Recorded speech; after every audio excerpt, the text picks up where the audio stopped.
আসসালামু আলাইকুম। কেমন আছেন সবাই? তো আমার লিডারশিপ এবং ম্যানেজমেন্টের যে সিরিজটা চলছিল, এটা ছিল হচ্ছে অষ্টম পর্ব। তো এই এপিসোডে আমরা আসলে লেকচার বেস কোনো কিছু নিয়ে আলোচনা করব না। আজকে আমরা একজন রিয়েল লাইফ হিরো, যিনি বিদেশের মাটিতে এসে একদম জিরো থেকে শুরু করেছিলেন, আজকে এখন বেশ বড় একটা কোম্পানি স্টাবলিশ করেছেন এবং মালাক্কাতে খুবই জনপ্রিয় একজন ব্যক্তি, আজাদ ভাই। তো আমি ওনার সাথে অনেক এই বেশ কয়েকদিন ঘুরেছি ফিরেছি এবং এখানে যারা অন্যান্য যেসব ব্যবসায়ীরা আছে তাদের সাথেও উনি মিশার সুযোগ হয়েছে। এবং আমি একটা জিনিস খেয়াল করলাম, আমরা যে লিডারশিপ ট্রেনিং গুলো করাই এবং যেসব টপিকস গুলো লিডারশিপ ট্রেনিং গুলোর মধ্যে থাকে, এই সব কিছুই ওনার মধ্যে ইম্পোজ, মানে উনি সবকিছুই প্র্যাকটিস করেন। এবং কিভাবে করেন এটাই আমি অবাক হয়েছি। মানে বাংলাদেশে আমি অনেক অনেক লিডারদের সাথে মেশার সুযোগ হয়েছে, অনেকের সাথে আমি কাজ করার সুযোগ হয়েছে, সবার সাথে কিন্তু এই সবগুলো কম্বিনেশন এভাবে পাইনি। তো ওনার কাছ থেকে আজকে এই জন্য ওনার সাথে কথা বলবো আমরা এবং ওনার কাছ থেকে জানবো যে এই যে বিষয়গুলো উনি কিভাবে ধারণ করলেন, কিভাবে এটা কি উনি জন্মসূত্রে পেয়েছেন, নাকি উনি এই যে প্রত্যেক মুহূর্তে যে সংগ্রামটা ছিল, ওনার জীবন সংগ্রামটা ছিল, যে চ্যালেঞ্জগুলো ফেস করেছেন, এই চ্যালেঞ্জগুলো অতিক্রম করতে গিয়ে ওনার মধ্যে উনি বুঝে শুনে মানে বিবেক বুদ্ধি দিয়ে আস্তে আস্তে ওনার মধ্যে ক্যারেক্টারগুলো ডেভেলপ করেছে, সেগুলো আমরা শুনবো। এবং উনি আসলে কিভাবে এই চ্যালেঞ্জগুলোকে মোকাবেলা করেছেন, কোন কোন বিষয়গুলো উনি মাথায় রেখেছেন, সেগুলো আমরা শুনবো। ওকে, তো আমরা চলে যাচ্ছি আজাদ ভাইয়ের কাছে। কাইন্ডলি আপনি আপনার নিজের পরিচয়টা একটু দেন। ওকে, আসসালামু আলাইকুম। আমার নাম মোহাম্মদ আজাদ। অ্যাকচুয়ালি আমার গ্রামের বাড়ি বরিশাল। আমি বাংলাদেশেরই ছেলে। তো আমি এই মালাগাতে আজকে 30 বছর যাবত আছি মালাগাতে। আমি মালয়েশিয়াতে বিয়ে করছি। আমার ওয়াইফ মালয়েশিয়ান। সো এটাই আমার সবচেয়ে বড় পরিচয় আর কি। অ্যাকচুয়ালি আমি মালয়েশিয়াতে আসছি আজকে প্রায় 30 বছর। 30 বছর বলতে 96-এ আমি মার্চ মাসে আসি। ওখানে আসার পরে আমি একটা ওয়ার্কার হিসেবে আসি, সাধারণ একজন শ্রমিক হিসেবে আসছিলাম মালয়েশিয়ার ইলেকট্রনিক্স কোম্পানিতে। সাধারণ শ্রমিক হিসেবে আমি আসছি মালয়েশিয়াতে। আসার 6 মাস পরেই আমার সাথে আমার ওয়াইফের পরিচয় হয় আর কি। আমার ওয়াইফ, উনি কি একই কোম্পানিতে কাজ না না, করতেন? উনি আসলে স্টাডি, ওনার ডিপ্লোমা কমপ্লিট করার পরে আমাদের কোম্পানিতে আসছিল, মানে পার্ট টাইম জব করার জন্য। আচ্ছা আচ্ছা। পার্ট টাইম জব করার জন্য আসছিল। তখন থেকে আমার সাথে তার পরিচয় হয় এবং আমাদের মধ্যে একটা ভালো একটা বন্ধুত্ব হয়। তো আমার কোম্পানির কন্ট্রাক্ট 6 বছর শেষ করার পর আমি দেশে চলে যাই। তখন সে আমার জন্য ওয়েট করে। তারপরে আমি বাংলাদেশ থেকে আবার নতুন করে আসি। কিন্তু এই আসতে গিয়ে মালয়েশিয়াতে যে আসতে যে কত কষ্ট হয়েছে, অনেক লম্বা প্রসেস, অনেক টাকা পয়সা ব্যবসা, আবার অনেক কষ্ট, অনেক দেশ ঘুরতে হয়েছে আমার। ঠিক আছে। তো তারপর আমি আসছি। অ্যাকচুয়ালি ওই যে মানুষের যদি আসলে একটা থাকে, আপনার টার্গেট থাকে, যে একটা কাজের মাইন্ডসেটটা যদি থাকে যে আমি যাবো কিছু করবো, এটা সম্ভব। এটা আমি সবচেয়ে বড় প্রমাণ। আমি মানুষের গিয়ে লিগেল ভাবে বিয়ে করবো এবং মানুষের আমি ব্যবসা করে এস্টাবলিশ হবো, এটাই ছিল আমার সবচেয়ে বড় টার্গেট। আর আর উপরে তো আল্লাহ, অবশ্যই আল্লাহ তাআলার রহমত লাগবেই। মহানবুল আলমী আমাকে সাপোর্ট করছেন আর আমি আমার গোল ধরে রাখছি, আমি মাইন্ড সেট আপ রাখছি। আমি আজকে এই পর্যন্ত আসতে পারছি সবার দোয়ার কারণে আর কি। তো যাক, আমি মানুষের আসার পর বিয়ে সাথে করার পরে ব্যবসা, মানে আমি রাস্তার পাশে, বিয়ে হওয়ার পরে আমি রাস্তার পাশে বসে বসে আপনার ওই আখের রস, আমার লজ্জা নাই বলতে, লজ্জা নাই, আখের রস, ডাবের পানি, তারপরে আপনার মানুষের কিছু জুস, মানুষের কিছু ছোট ছোট ফুড, ধরেন কিছু ডিজার্ট আর কি, ডিজার্ট এগুলি বিক্রি করতাম আর কি। তখন আমার ওয়াইফ নিয়ে অনেক হাসাহাসি করতো, মালয়েশিয়ার অনেক নাগরিক, মালয়েশিয়ার আত্মীয় স্বজন অনেক হাসাহাসি করতো যে বিদেশি পোলারে বিয়ে করছো, এখন দেখো রাস্তার পাশে বই বিয়ে তোমার খরচ করে খাইতে হইতেছে, এরকম বলতো আর কি। তখন এই বিষয়টা নিয়ে আমার ওয়াইফ করলো, আমার শাশুর সাথে বললো যে মা, আমরা একটু ব্যবসা করি, লিগেল ব্যবসা করি, দেখ মানুষের কথা বলে। তখন আমার শাশুড়ি কথা বলছিল যে মানুষ ঘৃণা করুক, কোন সমস্যার সাথে কখনো বিট্রে না করে। যদি তোমার রিজিক যদি তোমার সাথে বিট্রে করে, দেন তোমার প্রবলেম। আর তোমার রিজিক যদি সাথে থাকে, তাহলে তোমার কোনো সমস্যা নেই। আমি ওইভাবেই তখন আরো ইন্সপিরেশন হয়েছি তার কথায়, যে মানুষ কত কথা বলবে। আর কিছু কিছু দুনিয়াতে কিছু লোক আছে মানুষের বলার জন্য এরা পদ হয়েছে। আরো জনের ভালোবাসা, আরো জনের উন্নতি দেখলে তাদেরকে কষ্ট হয়। তো আমি আমি কারো কথা শুনি নাই। আমার একটা মাইন্ড সেট আপ ছিল, আমি মাইন্ড সেট আপ করছি যে আমি ছোট ব্যবসা থেকে একসময় বড় ব্যবসা হব। আর মালয়েশিয়ার মতো দেশে একটা, আমাদের দেশে যেমন ছোটখাটো ব্যবসা করলে, যেমন কোনো মেয়ে যদি গার্মেন্টসে জব করে, তাকে আসলে অনেকে বিয়ে করতে চায় না, যে গার্মেন্টসে কাম করে, গার্মেন্টস মেয়েরা ভালো হয় না। অনেকে যদি দেখা গেছে অনেকে মাংস বিক্রি করে, না কষাই। এই দেশে আবার এই জিনিসটা নাই। এই দেশে কাজের প্রতি শ্রদ্ধা আছে সবার, ছোট বড় যে যে কাজ করুক না কেন, একই সমান একই টেবিলে বসে তারা খায়, একইভাবে তারা চলাফেরা করে, একই গাড়িতে তারা চলাফেরা করে, সবের আলাদা আলাদা একটা আছে, কি বলে ওটা, আলাদা তার একটা পার্সোনালিটি আছে আর কি। তো এই জন্য কাজের বিষয়টা এরা সাধারণত কোনো ধরনের কোনো ঘৃণা সম্পর্কের মধ্যে আনে না। না না, ওটা কাজটা ওরা খুব ভালো করেই, যে যে কাজ করে না কাজের সম্মান ওরা সবাই সবাইকে দেয় আর কি। এই জিনিসটা মানুষ আমি শিখছি আর কি।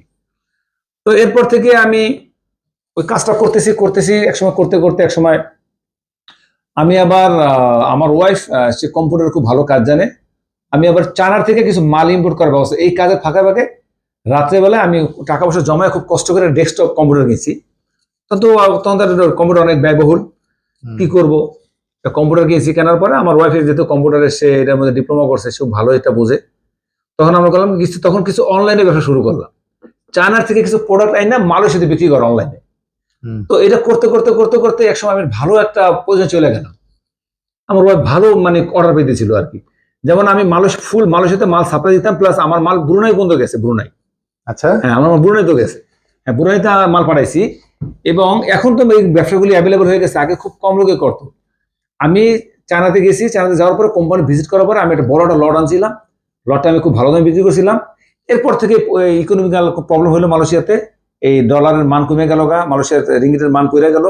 এরপর থেকে ব্যবসার আস্তে আস্তে আস্তে আমাদের আবার চুরি হয়ে গেল।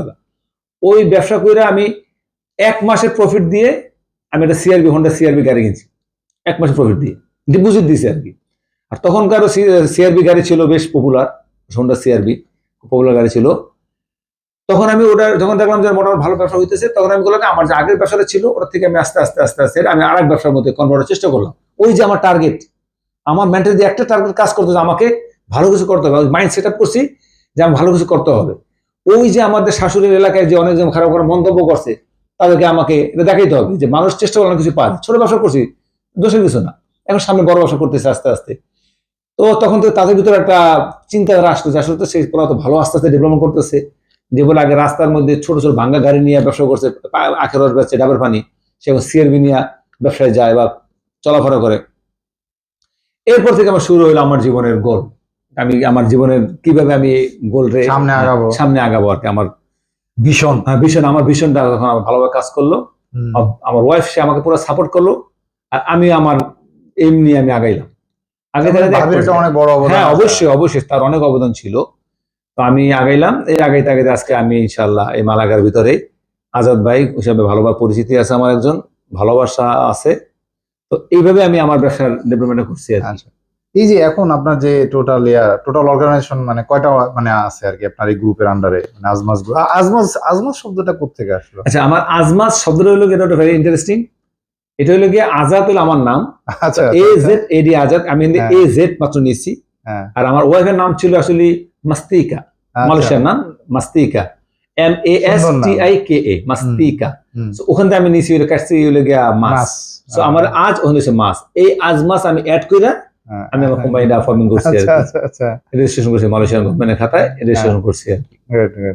আচ্ছা, এখন এই যে আপনার কোম্পানির আন্ডারে মানে টোটাল কটা ইউনিট আছে বা কটা উইং আছে? আমার কোম্পানিতে আমি বেশ কয়েকটাই সেক্টরে আমি কাজ করি। এর মধ্যে একটা সেক্টর হলো আমার কনস্ট্রাকশন সেক্টর, আর একটা হলো আপনার ক্লিনিং সার্ভিস, আর হলো রেস্টুরেন্ট। আপনার তো যে মহিপাল বা মানিপাল মেডিকেল কলেজে আমার ক্লিনিং এর কন্ট্রাক্টে আমার লোক কাজ করে। মালাকা হসপিটাল আমাদের লোক আছে, মালাকা হসপিটাল গভর্নমেন্ট হসপিটাল। এখন আমাদের যদি আমরা আরেকটা কোম্পানির আন্ডারে আছি, এখন আমার কোম্পানির ছেলেপেলে কাজ করে। আর রেস্টুরেন্টে যারা কাজ করে এদেরকে আমি বাংলাদেশ থেকে নিয়ে আসছি। কলিং মালয়েশিয়া যখন গভর্নমেন্ট যখন কলিং ভিসা দিয়েছিল, তখন আমি এদেরকে বাংলাদেশ থেকে আইনা কাজ শিখাইয়া। ওই যে হসপিটালে যারা কাজ করে এরা কারা? এরা কি বাংলাদেশি? হ্যাঁ, এরা বাংলাদেশী। আমার কোম্পানিতে, হ্যাঁ আমার কোম্পানিতে বাংলাদেশি আছে, নেপালি আছে, ইন্দোনেশিয়ান আছে, ইন্ডিয়ানও আছে, পাকিস্তান আছে। 400 জন টোটাল, আমার টোটাল 400 কর্মী আছে। আচ্ছা, 400 কর্মীর মধ্যে বিভিন্ন জাতির আছে। আর একটা হচ্ছে কনস্ট্রাকশন ফার্ম, একটা আর একটা যে লোহা, হ্যাঁ ওটা কনস্ট্রাকশন ফার্মের ভিতরে পড়ে। ওটা মানে আপনাকে বলে বাংলাদেশ যেটা বলে, হ্যাঁ বাংলাদেশ যেটা বলে ওটাকে ওয়ার্কশপ যেটাকে বলে সাধারণত আমরা, লোহার ওয়ার্কশপ এই আর কি। ওটা আছে, ওটার মধ্যে আমরা বিভিন্ন জায়গাতে কন্ট্রাক্টে কাজ আনি, আইনা আমরা ওখানে করি আর কি, লোহার যত বড় বড় কাজ আছে। আর কনস্ট্রাকশনের বিষয় থেকে আমরা করি সাব কন্ট্রাক্ট, মানে বড় বড় কোম্পানি থেকে আমরা সাবে কাজ আনি, আইনা আমরা করি। সেম ক্লিনিং সার্ভিসটা এরকম, অনেক কোম্পানি, যেমন একটা কোম্পানি ক্লিনিং এ কাজ দেয়, ফুল ইকুইপমেন্ট নিয়ে যদি দেয় সে ধরনের এক ধরনের রেট হইতে পারে, আর শুধু না শুধু লেবার সাপ্লাই এটাও এক ধরনের হইতে পারে। তো আমরা লেবারটা করি, কেউ যদি বলে না তুমি পুরো ইকুইপমেন্ট নিয়ে করো সেটা করি। যখন যেটা রেট ওইভাবে রেটটাও আলাদা আলাদা হয়, আমরা করি। আচ্ছা আজাদ ভাই, আপনার সাথে এই কদিন চলার মধ্যে দিয়ে আমি একটা জিনিস মানে লক্ষ্য করলাম যে আপনি আসলে মানে লিডারশিপ যে প্যাটার্ন গুলো আমরা সাধারণত কিতাবি যে বা আমরা যে ট্রেনিং গুলোতে যে বিষয়গুলো নিয়ে আমরা আলোচনা করি, লিডারশিপ, কমিউনিকেশন, ভিশন, মিশন, তারপরে হচ্ছে কানেকশন, হ্যাঁ, তো আমি দেখলাম যে অন্য যারা যারা এখানে প্রতিষ্ঠিত আছে তাদের প্রত্যেকের চাইতে অনেক বেশি আপনি এই বিষয়গুলো মানে খুব অবাক করার মতো মনে হয়েছে আমার কাছে, যে লিডার হিসেবে আপনি এখানে খুব জনপ্রিয় এবং আপনার যে লিডারশিপটা মানে সবাই আপনাকে সেইভাবে রেসপেক্ট করে। আচ্ছা, এই যে এইগুলো কিভাবে তৈরি হলো? মানে এটা কি আপনি বাই বর্ন কোর্সে পাইছেন, নাকি এটা আসলে এই ঘটনার মধ্যে দিয়ে একটা ঘটনা ফেস করতে গিয়ে, কিছু চ্যালেঞ্জ ফেস করতে গিয়ে আপনি বুঝছেন যে না, আমাকে এইভাবে অ্যাপ্রোচে গেলে আমি বেনিফিটেড হব, বা এইভাবে অ্যাপ্রোচ করলে বা এইভাবে কমিউনিকেশন করলে আমি আমার কাজটাকে, আমার মিশনে আমি গোলে পৌঁছাতে পারবো? কোনটা ঘটছে আসলে আপনার জীবনে? অ্যাকচুয়ালি কি জন্ম থেকে তো আসলে কেউ এগুলো শিক্ষা গ্রহণ করে আসে না। এটার জন্য আপনার অনেক সময় অনেকে আমাদের পরিবেশের ব্যাপার স্যাপার থাকে, সবচেয়ে ইম্পর্টেন্ট হলো গিয়ে মানুষের মেন্টালিটির ব্যাপার স্যাপার থাকে। তো আমার ফুপু একটা কথা বলতো আমাকে ছোটবেলায়, যে যদি কারো ভালোবাসা পেতে তুমি চাও, আগে তব ভালোবাসা তাহারে বিলাও। দ্যাট মিনস এই লগিয়া কারো ভালোবাসা পাইতে হইলে আপনাকে আগে তাকে ভালোবাসতে হবে, তখন সে আপনাকে রিটার্ন দেবে। এই জিনিসটা আমি মাথায় রাখছি। তো আমি করছি যখনই আমি কোনো বাঙালি ভাইয়ের সাথে বা যার সাথে আমার যখন পরিচয় হয়েছে, ওদেরকে আমি দেওয়ার চেষ্টা করছি, আমার ভালোবাসা তাকে দেওয়ার চেষ্টা করছি, অটোমেটিকলি তারাও আমাকে ওইভাবে ভালোবাসছে। ঠিক আছে, এর ভিতরে আর একটা কাজ আছে আপনাকে, যেটা অবশ্যই করে না বললেই নয়, যে আপনার ভিতরে যদি স্যাক্রিফাইস, কম্প্রোমাইজ আর অনেস্টি, এই তিনটা যদি জিনিস থাকে, আপনার সাকসেস অনিবার্য। আপনাকে ছাড় দিতে হবে, একটু স্যাক্রিফাইস করতে হবে, তা না হলে তো আপনি তো ভালো কিছু করতে পারবেন না। আপনি জানেন এই কলমটার দাম 5 টাকা, ঠিক আছে, তার কাছে 7.5 টাকা আছে, আপনি জানেন না ভাই 5 টাকা বিক্রি করবেন, আপনি দেন না ভাই 50 পয়সা, আপনার লাভ হয়তো 1 টাকা হইতো, 1 টাকা আপনার লাভ হইতো, আপনি 50 পয়সা লাভ করে দিয়ে দেন জিনিসটা, এই যে আপনার একটা স্যাক্রিফাইস করে দিলেন। ওই লোকটা তার ভিতরে সেটা সে বললো না আসলে অনেক ভালো লোক, পরের বার আমি যাবো। হ্যাঁ, এই জিনিসটা আমি ধরে রাখছি, যেটা আমাদের অন্যান্য ব্যবসায়ী ধরতে পারে না। এই জন্য আমার লিডারশিপটা, সবাই রেসপেক্টটা আমাকে অন্যভাবে, তারা অনেক সময় দেখেছে অনেক বড় বড় ব্যবসায়ীরা আমার কাছে আসে, অনেকে বলে বুদ্ধি পরামর্শ জন্য আজাদের কাছে চলো যাই একটু, আর ভালো কিছু করলেও আমার কাছে আসা যায়, এটা কেমন হয়, যদিও কিন্তু আমি ওই সেক্টরের না, তারপর আমার থেকে তার কনফিডেন্স নেয়, আত্মবিশ্বাস আছে, আপনি কি করেন, কেমন ভালো হবে এটা, হ্যাঁ ভাই করেন, পরামর্শ নেয়। এটা আমি আল্লাহর কাছে ধন্যবাদ, আল্লাহর প্রতি আমার অনেক ধন্যবাদ এই জন্যই যে মানুষও ওই জিনিসটা আমার কাছে জানতে আসে। এটা এই জন্য, এই কারণে এইভাবেই হয়েছে আর কি। ওই যে সব কম্প্রোমাইজ করলে, স্যাক্রিফাইস করলে, একটু ভালোবাসা দিলে, সৎ থাকলে, সবার ভিতরে বিশ্বাস থাকে, ভালো লোক, সৎ, ট্রাস্ট, ট্রাস্ট, হ্যাঁ, থাকলে আমার এখানে ধোকা খাওয়ার ভয়টা কম। এইভাবে আমার ওই জিনিসটা আস্তে আস্তে গ্রো আপ হয়ে গেছে, একজন থেকে আরেকজন, আরেকজন থেকে আরেকজন, আরেকজন থেকে আরেকজন। আমি আরেকটা কাজ করতাম, দেখা গেছে কোন এক বাঙালি আমার ভাইয়েরা একটা উপকার করলাম, ভাই আপনি আমার উপকার করছেন ভাই, আপনার ভাই আমি এই ঋণ বন্ধু শোধ করতে পারবো না ভাই, অনেক উপকার করেছি। আমি ওরা বলতাম কি যে ভাই তুমি কাজ করো, তুমি যদি আমাকে উপকার আমার প্রতিদিন না দিয়া তোমার জীবন তুমি আরেকজনের উপকার করে দিও, এবং তুমি তার বলে দিও সে যেন আরেকজনের উপকার করে দেয়। এটা হবে কি এই জিনিসটা আস্তে আস্তে আস্তে আস্তে পুরো সরাই দেবো জিনিসটা। তা তুমি আমার পাবা না, এখন তোমার সাথে রাস্তাঘাটে দেখা হয়ে গেছে গা, একটা সময় দেখা তুমি দেশে চলে গেছো গা, বা আমি আনন্দ চলে গেছি গা, দেখা গেছে আজাদ আমার কি উপকারটা করছিল, বাইরে থাকলে আজকে আমি টাকা পয়সা মালিক হয়ে গেছি গা, বাইরে থাকলে ভাইরা আমি ভালো জন্য খাওয়াইতাম। তো তুমি কাজ করতে আমার পাই, যেটা আমার পাও নাই, তুমি চেষ্টা করো তুমি আরেকজন একটু হেল্প করার জন্য, ভাই আমার হেল্প করার দরকার, তুমি আরেকজন বাঙালি ভাই হেল্প করে দিও, আস্তে আস্তে চেইনের মতো আস্তে আস্তে জিনিসটা ছড়াই যাবে। ছড়াই গেলে এই জিনিসগুলো খেয়াল রাখতে হবে। এগুলো থাকলে আল্লাহ তাআলার রহমত তো ডেফিনেটলি, আল্লাহ রাব্বুল আলামিনের রহমত তো লাগবেই। আর আপনার যে মাইন্ড সেটআপের বিষয়টা, এটা তো বলছি, এটা তো থাকতেই হবে, ফোকাসটা, কাজের প্রতি ফোকাস থাকতে হবে, সততা থাকতে হবে, 2 নম্বরে করা যাবে না। তাহলে আপনার আজকে একদিন 2 দিন করবেন, একটা সময় ধরা হয়ে যাবেন। এই যে জিনিসটা আমার মধ্যে ছিল না। আমি যখন রাস্তার পাশে যখন ছোট ছোট ব্যবসা করছি, আমি যে ড্রিঙ্কস গুলো বিক্রি করতাম, আমি পিওর বিক্রি করতাম। অনেকে আমার বলতো যে একটু চিনি মিশিয়ে দিলে মনে ভালো দেখলে একটু বেশি হইতো এমনটা। আমি বলছি না, এটা করা যাবে না, কারণ এটা তো আমার আল্লাহ দেখতেছে। একটা বাচ্চারা, একটা কাস্টমার আমার থেকে একটা আখের রস খাবে, আমি এর মধ্যে 5 চিনি মিলাই দিয়ে দিব, তো এটা তো ফ্লেভার তো চেঞ্জ হয়ে গেল। এটা তো আমি জানি আমি চিনি মিলাইছি, ওরা তো মিষ্টি হিসেবে খেয়ে ফেলবে। আমার যদি দেখা গেছে আমার প্রোডাক্ট যদি না চলতো আমি ফালাই দিতাম, আপনি বলতেন যে এই মা একদিন বলতেছিলেন যে যখন আপনি ওই যে পানি, হ্যাঁ, পানির আপনার, বিষয়টা, হ্যাঁ। হ্যাঁ, ইয়ার পানি শেষ হয়ে হ্যাঁ, যেত। আমি যখন জুস বানাতাম আমি পানি সিদ্ধ করে পানি ফুটাই নিতাম, আচ্ছা কলের আচ্ছা। পানি ফুটাই নিতাম। আমি ডাইরেক্ট পানি দিয়ে কখনো অন্যান্য সবাই আমাদের সাথে যারা ব্যবসা করতে, এই যে যখন এই ছোট ছোট বাজার হইতো আর কি, হ্যাঁ আমরা অনেক সময় বাজারও যেতাম। এই অনুসারে এদেশের অনেক লোকজন আছে, তারা করতে গিয়ে এই প্রোডাক্টগুলি বিক্রি করতো, বিভিন্ন জুস টুস যখন বিক্রি করতো, জুসটা যখন তারা বানাইতো তখন তারা ডাইরেক্ট পাইপের পানি দিত, হুম, কিন্তু আমি দিতাম না।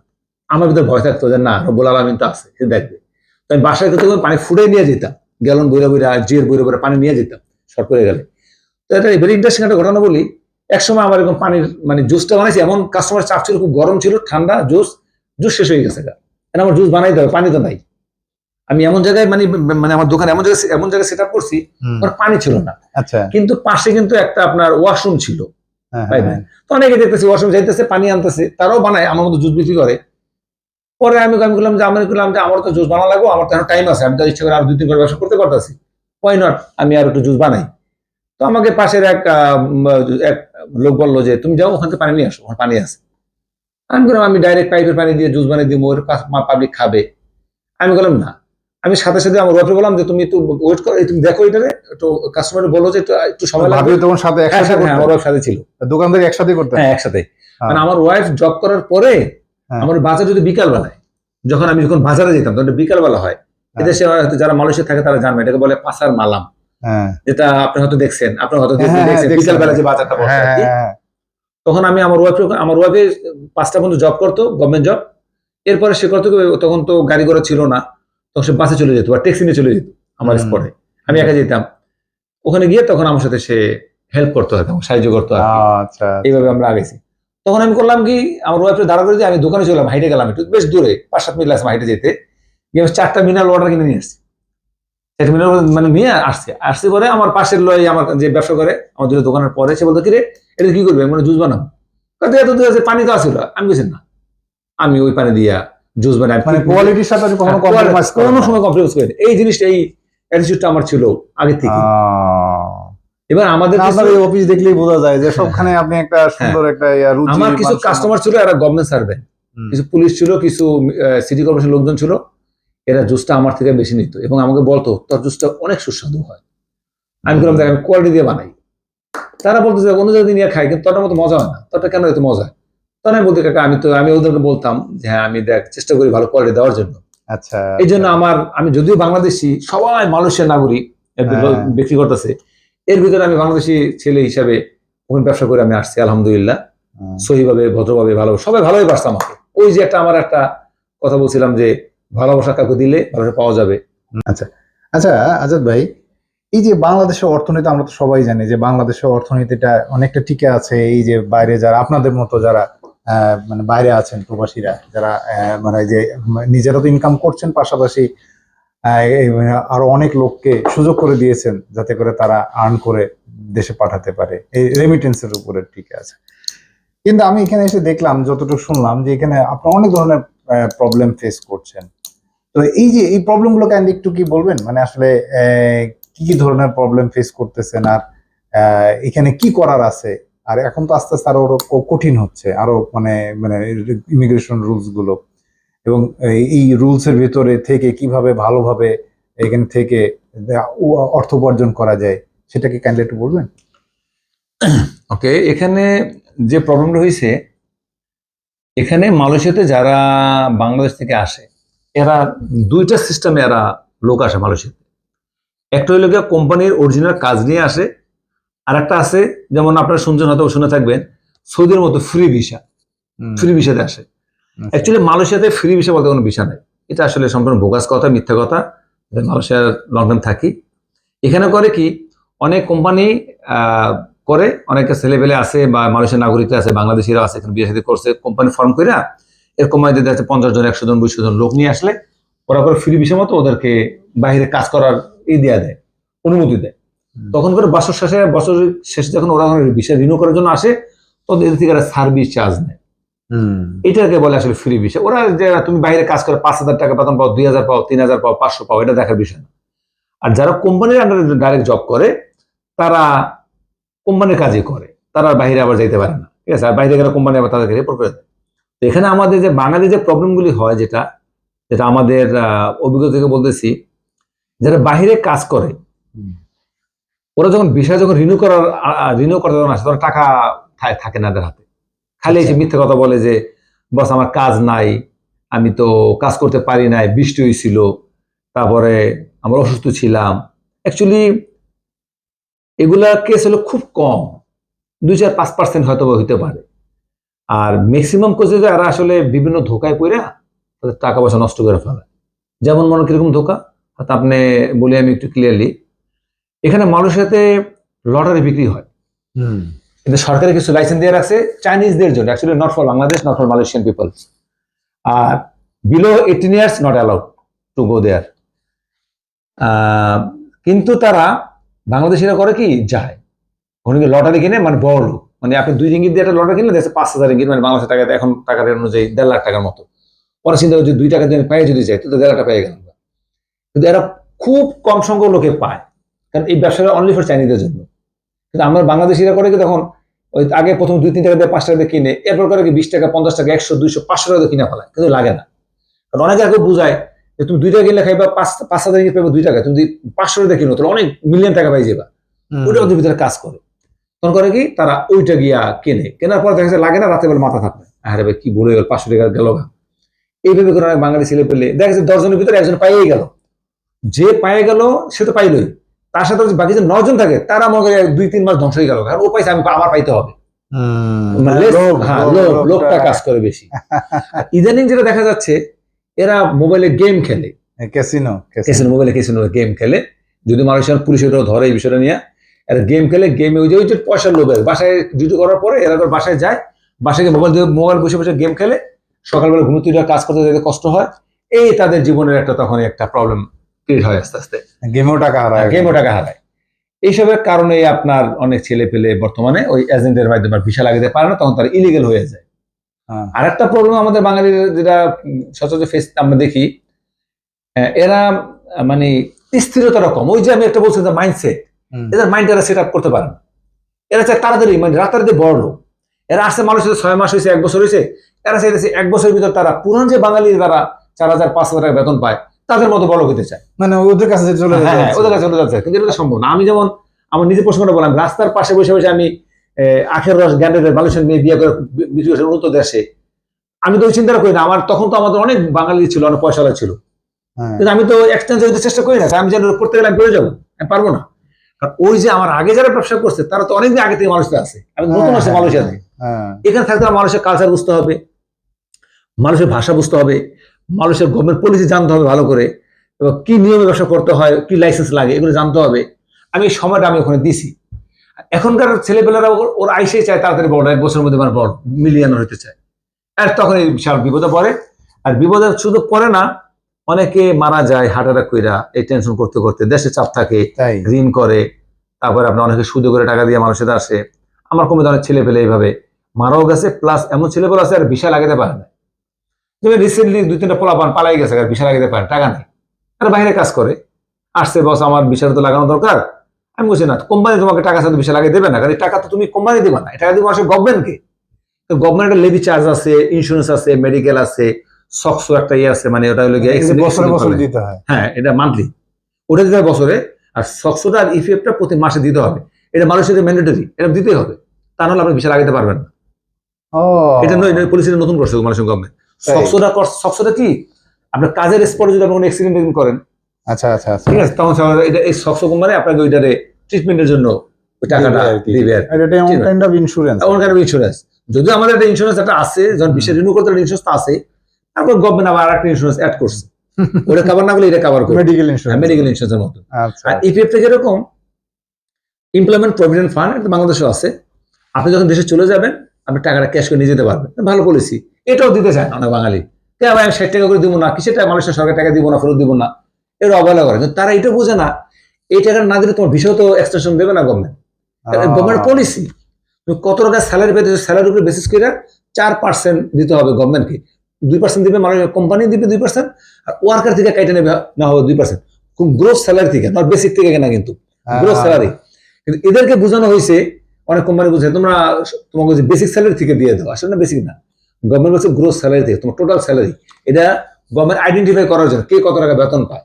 ও ঠিক আচ্ছা আছে, এটা আসলে ভালোর জন্য করছে গভর্নমেন্ট, মানুষের গভর্নমেন্ট ভালোর জন্য করছে, কিন্তু আমাদের বোঝার ভুল আছে, অনেকে বুঝায় বুঝুন তো আমাদের দেশের মানুষ তো সবাই তার শিক্ষিত না, যে জানে বুঝাইয়া যেভাবে আচ্ছা টাকা নিতে পারে। আচ্ছা, এটা তো গেল এইখানকার কথা। হ্যাঁ। বাংলাদেশ থেকে যখন লোকজন আসে, ওই যখন আপনি হয়তো একটা ডিমান্ড দিলেন যে আমার 15 জন লোক 50 জন লোক লাগবে, লাগবে। ওই সময় কি ধরনের প্রবলেম ফেস করে? আচ্ছা, এখানেও একটা প্রবলেম হয় আমাদের, এটাও আমাদের বাংলাদেশি ভাইদের একটা বড় সবচেয়ে বড় দুর্বলতা, তারা বোঝে না, তারা অগাধ বিশ্বাস করে থার্ড পার্সন। সবচেয়ে বড় ভুলটা তাদের ওখানে, তারা যদি জীবনে কোনো ভুল করে থাকে থার্ড পার্সন বিশ্বাস সবচেয়ে বড় ভুল করে। কারণ কি, সবাই লোক কমার্শিয়াল, ওই থার্ড পার্সন দেখা গেছে হ্যাঁ তোমার পাঠাই দেবো তোমার এই কাজ। এখানে আমি একটা জিনিস আপনি বুঝাই বলি, মালয়েশিয়াতে পেট্রোনাস বলতে একটা কোম্পানি আছে, পেট্রোনাস। এদের পেট্রোনাস কোম্পানি তো মালয়েশিয়ার সব স্টাবলিশ একটা বড় একটা কোম্পানি। এই কোম্পানি আপনাকে ভালো স্যালারি পায় যে ঢুকতে পারে কেউ, পেট্রোলিয়াম পেট্রোলিয়াম অয়েল অ্যান্ড গ্যাসের। আবার একটা আছে পেট্রোনাস আছে, এটা আপনি তেল তেল ভরবেন, কিন্তু শুধু গাড়িতে তেল ভরে দিবেন খালি, ওখানে তেল ভরার কাজ বা পরিষ্কার করা। ওরা বলে হ্যাঁ তোমার কাছে কাজ আছে, পেট্রোনাসের কাজ আছে। ওই পেট্রোনাস শুনছে আর মাথা খারাপ হয়েছে, অনলাইন চেক করছে পেট্রোনাস ভেরি বিশাল বড় কোম্পানি, অ্যাকচুয়ালি সে পেট্রোনাস, ওই পেট্রোনাস না, এটা তেলের পাম্প। আচ্ছা, এটা হচ্ছে তেলের পাম্প। তেলের পাম্প আপনি হয়তো দেখে থাকবেন, তেলের পাম্প আছে লেখা আছে পেট্রোনাস। কিন্তু এই পেট্রোনাস আসলে টুইন টাওয়ার যে বানাইছিল, পেট্রোনাস কোম্পানি বানাইছিল টুইন টাওয়ারটা। পেট্রোনাস ছিল একটা নাম ছিল। এটা তো বিশাল বড় কোম্পানি। যখনই তাদের পেট্রোনাস কোম্পানিতে লোক নেবে, তখন তোমার তো তোমার তেলের পাম্পের কথা তারা বলে না, তুমি পেট্রোনাস কোম্পানিতে কাজ করবা। এই যে দেখেন তারা ওই যে ওই ছোটবেলার কবিতার মতো, চিলে কান নিয়ে গেছে, চিলে বেশি দড়িতে কান দিয়ে দেখলো না, এই জায়গায় তারা ধরা খায়। তখন দেখা যাচ্ছে তারা বড় একটা অ্যামাউন্ট ওখানে তারা দাবি করে দেয়, দিয়ে আসার পর তো ধোকা খায়, আইডা তেলের পাম্পের কাজ করতে দিচ্ছে। এই প্রবলেম গুলি আমাদের হয়। এই জন্য আমি সাজেস্ট করব ভাই, বাংলাদেশি বাইরে যারাই মালয়েশিয়াতে আসবেন, অবশ্যই অবশ্যই করে আপনারা কোম্পানিটা ভেরিফাই করবেন। যদি আপনি মনে করেন যে না আমি মালয়েশিয়া কোম্পানির কাজই করব, তাহলে ভাই মালয়েশিয়া কোম্পানির কাজই করেন, এতে ভালো থাকতে পারেন, হয়তো 2 বেতন কম পাবেন। আর যদি মনে করেন না আমি ভাই এজেন্সির মতো কাজ করবো, ফ্রি বিষয় যেটা আপনারা বলেন আর কি সাধারণত, ওইভাবে কাজ করব, তাহলে কিন্তু ভাই সমস্ত লাইব্রেরি আপনার নিজের। কারণ বাইরে বেতন পাইবেন কি না পাইবেন, এটা এজেন্সি যারা ব্যবসা করে ওরা কিন্তু এটা দেখবে না। আচ্ছা, আপনি একটা জিনিস শেয়ার করতেছিলেন যে একবার আপনার এই রেস্টুরেন্টের জন্য আপনি বেশ কিছু লোক আনছিলেন, এবং সেই লোকগুলার যে মানে ইয়াটা মানে যা যা চাইছেন তারপর না পাঠায়। হ্যাঁ, এটা আমার একটা নিজের কোম্পানির কথা বলতেছি। আমার একটা কোম্পানিতে আমি 20 জন রেস্টুরেন্ট ওয়ার্কার অ্যাপ্লাই করছিলাম আর কি। এই ওয়ার্কারে আমার এক বন্ধু আছে, সে এখানে থাকে, তাকে বলছিলাম যে বন্ধু তুমি আমাকে 20টা লোক আইনা দাও। আমি তো বাংলাদেশে যাবো না, আমি যাই না, আমি এখানে ব্যবসা করি। ও আবার করছে না আমার কাছে ভালো এজেন্ট আছে বাংলাদেশে, ও তোমাকে ভালো লোক দিতে পারবে, যারা 5 স্টারের কাজ করছে, 3 স্টার 4 স্টার বা হোটেলের কাজ জব টপ করছে, ভালো কাজ জানে, পাকশাক জানে, এইসব লোক আমি তোমাকে আইনা দেবো। আমি তো মহা খুশি। ঠিক আছে, আমি তখন ফাইলটা তাকে দিলাম, তার নামে আমি ডিমান্ড করে দিলাম সবকিছু। তো যাক, লোক সে দিছে ঠিক মতোই, লোকও এয়ারপোর্টে আসছে। যখন আমি এয়ারপোর্টে রিসিভ করতে গেছি, তখন আমার লোক তো বসে, ওদের চেহারা দেখে আমার সন্দেহ হয়েছে আর কি। বোঝা যায় আমাদের এগুলো করি, আমরা তো এক্সপিরিয়েন্স, অবশ্যই আমার অনেক ওয়ার্কার আছে এখানে। আমি ভাই তোমার সত্যি কথা বলবা, আমি প্রথম আমি পরিচয় দিলাম যে বস, আমি কোম্পানির ম্যানেজার। আমার বসে কিন্তু জানতে চাইছে তোমরা তো সত্যি কথা বলে, তোমাদের মাপ আছে, আর যদি মিথ্যা কথা বললে কিন্তু যদি তোমরা রেস্টুরেন্টে যাওয়ার পরে যে মিথ্যা কথা বলো তাহলে পাঠিয়ে দিবে, আর এখানে তোমাদের মাপ আছে, কে কি কাজ জানো। এরা পরিচয় দিল, বাস আমরা ভাই আমরা কোনো কাজ জানি না, বা বস বা স্যার আমরা কোনো কাজে যাই না। কি জানো না, স্যার আমি আমার বাপের সাথে খেতে কাজ করছি, কেউ আমি মুদি দোকানে কাজ করছি, কেউ ভাই আমি ওই গ্রামের হোটেলের মধ্যে করে সিঙ্গারা বেচতাম, কেউ স্যার আমি স্টুডেন্ট ছিলাম, কেউ বলছে আমি গার্মেন্টসে কাজ করছি। তো একটা ছেলে বলেও কাজ জানে না, মানে যে কাজের জন্য আপনি রিকোয়ারমেন্ট নাই, এই এক্সপিরিয়েন্স কোনো লোক পাই নাই, আমাকে ধোকা দিয়ে দিয়েছে। তো ধোকা দিয়েছে, আর এটা তো আমি তো কি করবো, এরপরে কিন্তু আমার রিসিভ করতে হবে মানুষের ল অনুযায়ী। রিসিভ করলাম, রিসিভ করে আনার পরে আমি আমার ফ্রেন্ডে জানাইলাম, বন্ধুদের কাজ করলো, ও বকাঝকা করলো, এজেন্টে খুব বকাঝকা করছে, বকাঝকা করে লাভ রাখি 5 লাখ 5.5 লাখ করে মানুষের সাথে আসছে। আচ্ছা ভাই, একদিন আমি আমার ওয়াইফ নিয়ে তাদের হোস্টেলে গেলাম। হোস্টেল যাওয়ার পরে আমি প্ল্যানিং করলাম যে ভাই ঠিক আছে, তোমরা কাজ কাম জানো না, আমাদের সাথে এজেন্ট ধোকাবাজি করছে, তো তোমাদেরকে আমি দেশে পাঠিয়ে দেবো, এখন তোমরা কি এজেন্টে গিয়ে ধরো। তুমি আমাকে যে কোম্পানিতে পাঠাইছিল, কোম্পানির কিছু কাজ জানা লোক লাগবে, তুমি কাজ জানাই দেখে আমাকে পাঠিয়ে দিছে। সেক্ষেত্রে আমার কোনো ভয় নাই, কারণ বাংলাদেশ হাই কমিশন আমাকে সাপোর্ট করবে, যেহেতু আমাকে কাজ জানা লোক দেওয়ার কথা ছিল। এর মধ্যে কিছু ছেলে পেলে কাইন্ডে কেটে পড়ছে যে স্যার আমরা গরিব মানুষ, অনেকে সুদ করে বিদেশে আসছি, অনেকে হালত করছি, আমার আমার বউ মাত্র গর্ভবতী, এই মাত্র বিয়ে করছি, আমার মা অসুস্থ, বাবা অসুস্থ, এই ইমোশনাল ব্ল্যাকমেল করা শুরু করলো আর কি। আচ্ছা, হ্যাঁ। তখন আমরা বাঙালি ভাই হিসেবে, ওই যে আমি বলছি যে ভিতরে একটা আমাদের একটা মায়া কাজ করে, তখন আমি এদেরকে রাখলাম। তবে ভাই দুঃখের বিষয়টা কি জানেন, যখন এদেরকে 1 বছর পর্যন্ত আমি রেখে কাজ কাম শিখেলাম, এদের বেতন দিলাম, পরিপূর্ণ বেতন দিলাম, কাজ শিখেলাম, এদের বাসা ভাড়া, কারেন্ট বিল, পানি বিল আমি দিচ্ছি, যখন মোটামুটি তাদের কাজটা শিখে গেছে, 1 বছর পরে তারা আমার সাথে একটু বিট্টু করার চেষ্টা করতেছে। মানে চলে যাবে। হ্যাঁ, মানে যে বস আমি তো কাজ জানি, বস এই বেতনটা হয় না, অমুক জায়গায় তো অমুক আমার এক ভাই ফোন দিছিল, এই কাজ জানলে নাকি তার বেতনটা বেশি। তখন আমি বলতাম যে বেতন বেশি, ঠিক আছে, তো তোমার আমি দেশে পাঠিয়ে দিই, বাংলাদেশে আবার তোমার ভিসা ক্যান্সেল করে দেশে পাঠিয়ে দিই, তুমি দেশে যাও, নতুন করে তুমি আবার তার কাছে আসো। এখন দেশও যাবে না, তারা আমার থেকে ডাইরেক্ট যেতে চায়। দেখেন যে মানুষ যদি আসলে খারাপ চিন্তা করে, কত চিন্তা করে। আমি তাদেরকে আইন না আমার কোম্পানির নামে ভিসা লাগাই দিয়া তাদেরকে সবকিছু আমি কমপ্লিটলি করাই দিলাম, এখন তারা আরো জায়গায় কাজ করতেছে, আমার ভুলে গেল না। এই 1 বছর যে আমি শ্রম দিলাম, বেতন দিলাম, আমি ভুলে গেল না। কিন্তু কথা কিন্তু বোধটা তাদের কম আর কি। তারপরে দেখ আমি মোটামুটি তাদের বুঝাই কনভিন্স করি, কনভিন্স করার যে একটা টেকনিক আমার ভিতরে আছে, আলহামদুলিল্লাহ আমি ওদের কন্ট্রোল রাখছি। এখন তারা কাজ করতেছে। এর মধ্যে 2টা ছেলে একটু চলে গেছে, 2টা ছেলে, দুটো ছেলে আমাদের বরিশালেরই, চলে যাবে। কিন্তু চলে যাওয়ার পরে ওরা বেশ বিপদে পড়ছে, যে আশা করে গেছে আশা কিছুই হয় না। পরে আমার কোনো আবার ঢোকার জন্য চেষ্টা করছে, কিন্তু তারা অনেক দেরি করে ফেলেছে, তখন অটোমেটিকলি তার ভিসা ক্যান্সেল হয়ে গেছে না। ওই যে তারা চলে যাওয়ার পরে আমি যে ওদের 600 টাকাটা আর ইফিফ টাকা স্টপ করে দিছি, তা তো লোক না, আমি কেন দেবো, লোক তো আমার নাই। যখন আমি স্টপ করে দিছি, তার অটোমেটিক ইমিগ্রেশন সিস্টেম থেকে ওরা ব্লক করে দেয়।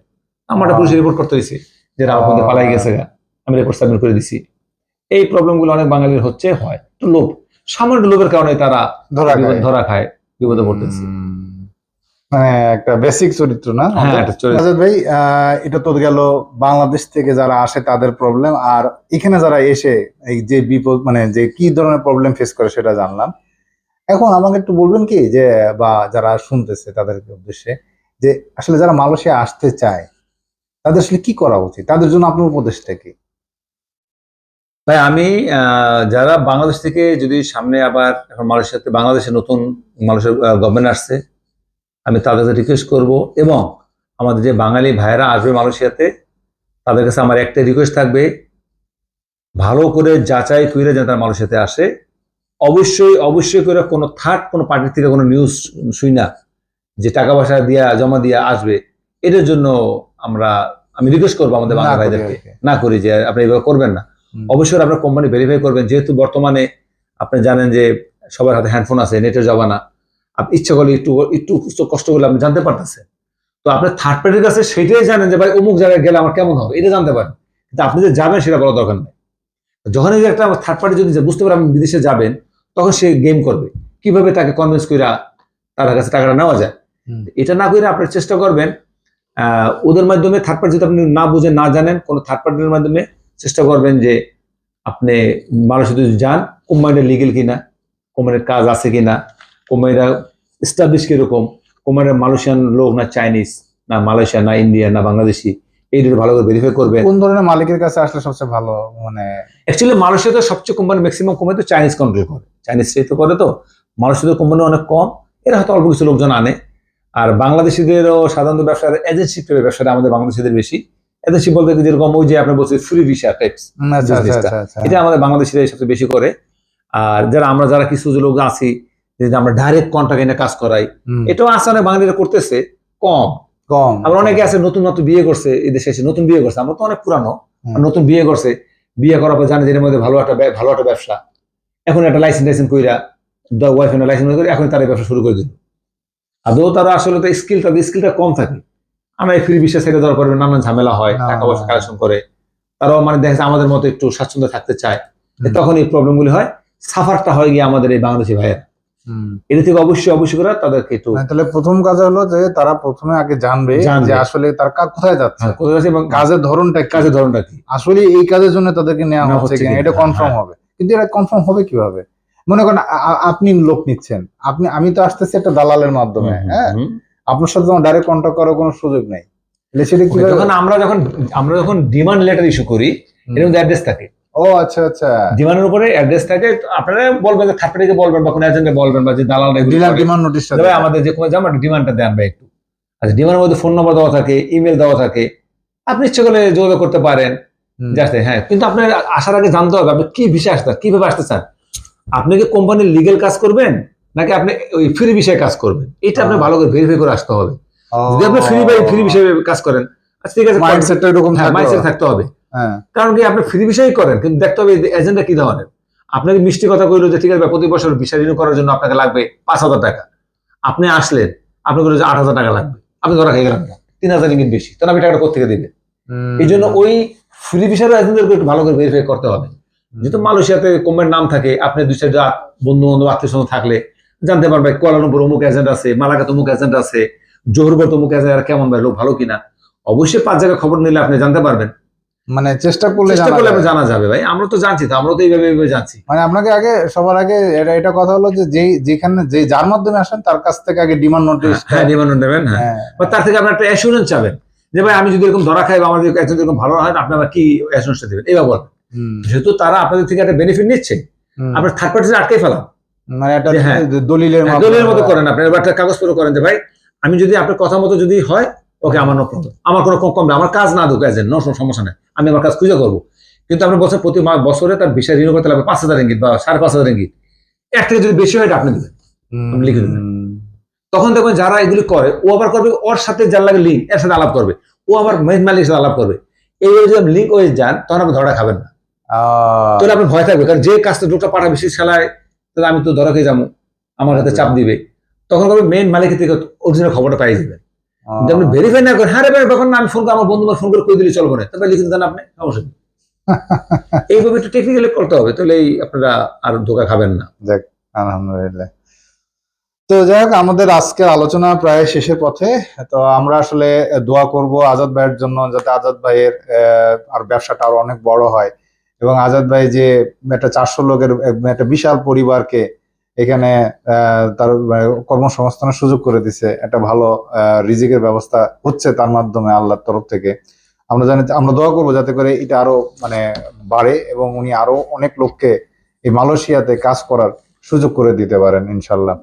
তো আজাদ ভাই, থ্যাংক ইউ ভেরি মাচ। আপনাকে অনেক ধন্যবাদ ভাই। হ্যাঁ, ভালো থাকবেন। ওকে, থ্যাংক ইউ, আসসালামু আলাইকুম। আসসালামু আলাইকুম।